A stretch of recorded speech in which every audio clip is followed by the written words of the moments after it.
everybody, this is Leif Hansen, and we are talking about the golden mirror today.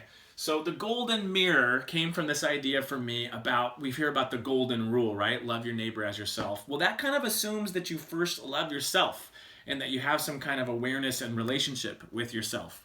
And so as you can see on my mirror, it says, if you're not yet laughing at yourself, you're just delaying the punchline.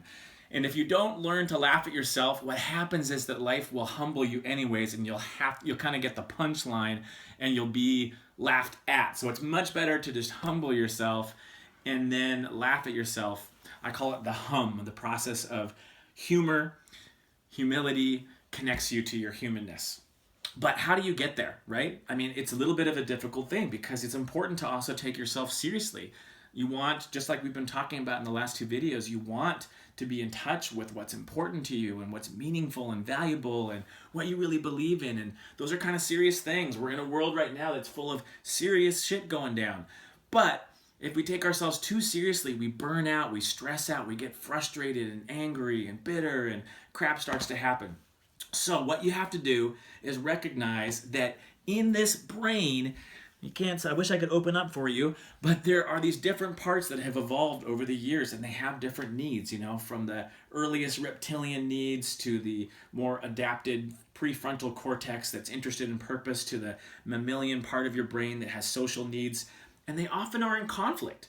So if you can actually let yourself have a relationship, and ideally a caring, loving relationship, then that really shifts things. And so what I find is really helpful is to actually literally look at a mirror, past that superficial thing where you're just sort of looking at yourself and you're parting your hair and you're kind of checking yourself out, but instead really get clear, eye to eye, like you would with a best friend or a lover. Take some breaths and kind of feel what's going on. And what you'll tend to notice is that maybe there's some awkwardness or some frustration, or there's some sadness, or some anger that needs to be expressed. I'm so pissed at you. Why have you not been living up to what you've been saying you've been doing? And then maybe you need to let the part of you that wants to forgive that come out and say, hey, I'm really sorry. I've just been kind of scared lately. And so you kind of go through that process together.